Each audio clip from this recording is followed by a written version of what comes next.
Now, how exactly do you think this compost contributes to a plant's growth?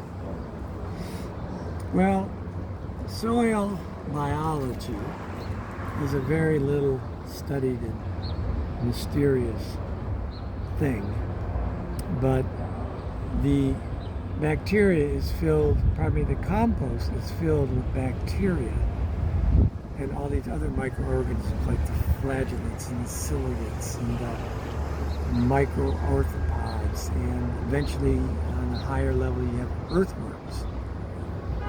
And these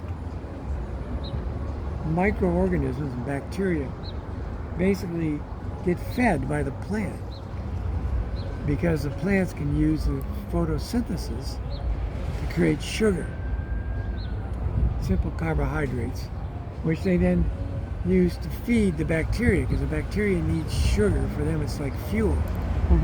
And in return, the bacteria break down all of this material in the compost to provide things like nitrogen and phosphorus, potassium, and all these other minerals like iron and zinc and so on and so forth that your body needs and the plants need. So there's this relationship between the plants feeding the bacteria and the fungi, which are also in the soil, to provide them the materials that they need to grow.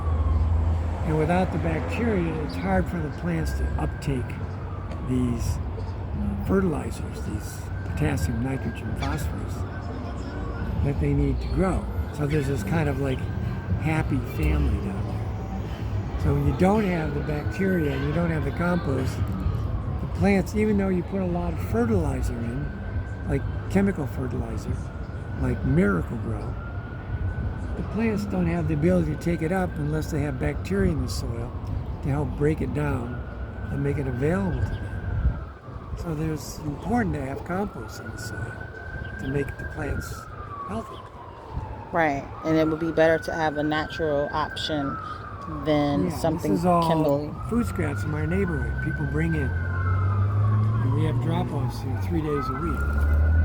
We're having one tonight at 5 o'clock, and you'll see people coming in with buckets full of, watermelon rinds and banana peels and potato peels and uneaten broccoli and what have you. And then they chop it up in these buckets, and then they put it on the pile. And when they chop it up, the finer it is, the faster it breaks down. And the more quickly it becomes finished compost. You know what I would be interested in seeing? Maybe an experiment of you growing a plant or planting a seed, and one with compost and one without compost, and to track the growth. Well, there's a lot of experiments doing that with like corn and soy in the Midwest. And they don't use compost as much. The other thing I didn't mention is that you can use, it should have in some compost, is manure. There's cow manure, there's pig manure.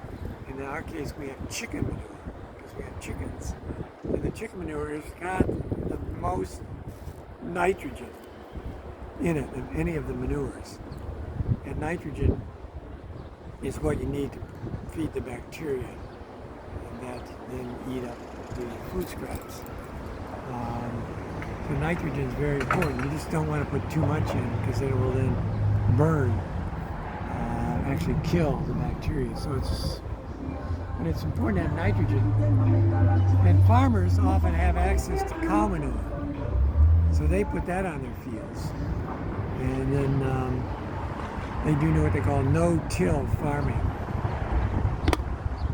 So that rather than plow the fields 2 or 3 times a year, they don't plow it at all.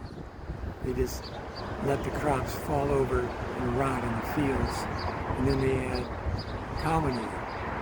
And then they have lots of other plants growing, cover crops, like beans and grasses, that help keep the bacteria in the soil growing all during the winter months when they don't have a crop in the field. The cover crop nourishes the bacteria, because as I was saying, they produce these sugars that are food for the bacteria.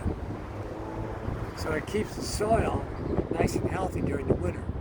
When you plow and plow under this, the corn or the soy, the bacteria go dormant because there's nothing to feed them. So they don't really grow well. And then when spring comes, there's no bacteria available for the corn or the soy. So that's why we put bacteria in all of our crops twice a year, spring and fall. Which reminds me, I'm going to put some bacteria now in this bed.